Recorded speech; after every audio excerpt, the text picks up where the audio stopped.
Good afternoon. Welcome to my next board update. Today is February the 10th. So this week, or last week, we actually had a pretty busy week with our students. It was nice to be able to meet with some of our teachers and talk over data.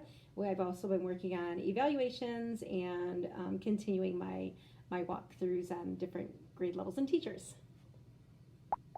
One of the things that a lot of teachers have been doing this year that's a little bit different than years past is their morning greetings. Students can choose how they are greeted, whether it's a good morning or a high five or even like a hug or a hello or maybe even a fist bump. It's nice to be able to give students options, and it's a great way to promote that interaction and relationship building between the teachers and the students. Oftentimes I'll jump in a line and grab a hug or two from teachers too. I thought I'd show you some of our updated things inside the library. This is Bookstagram, thanks to Miss Bolowski for updating some of those bulletin boards in there. And she's included some hashtags there, as you can see. So that way when students are on social media, that they can hashtag it with the different things like hashtag read books or hashtag on my shelves or even hashtag war, the one that we all use. Here's another bulletin board that she updated in there. This is called Book Flicks. What a great way to get students excited because of course everybody's familiar with Netflix, and she used the same color scheme, and students can choose their top picks. So here, For Whom the Ball Rolls, Wrecking Ball, and Guts were their top picks.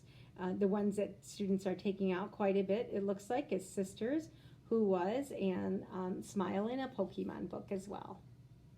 On the other side of that, some of the Book Flicks originals, some of our older titles or more classic titles that we might have: Charlotte's Web, But Not Buddy, Hoot, Shiloh, Little House, Dogman, Dork Diaries, Wimpy Kid, and Harry Potter, as you can see.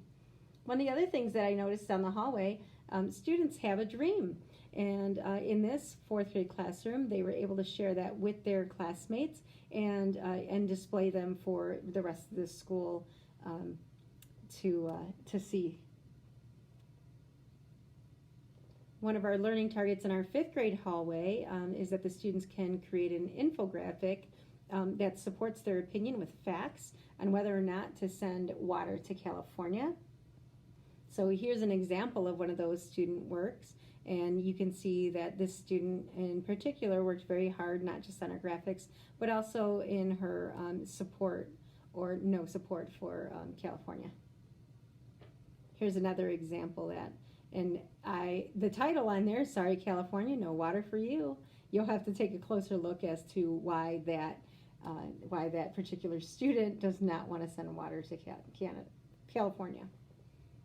Here's another example of some student work. I can write a description of one of the characters in the Weston game and include a description about the physical appearances of the character and an emotional description.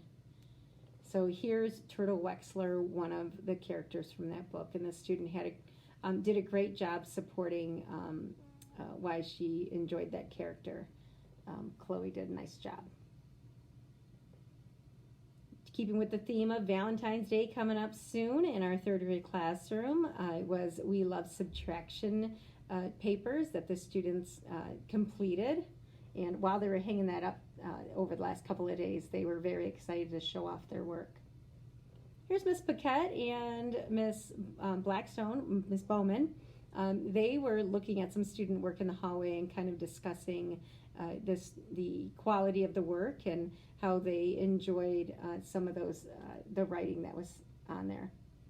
There's Mrs. Bayes, dressed as a pickle. You just never know how Mrs. Bayes is going to come to school. The students are greeted by her on a weekly basis or on a daily basis back in the bus loop, as I've said before. And this particular day, she was a pickle on that Friday. Well, that's it for my board update. I hope everybody has a wonderful week, and as always, go Rams.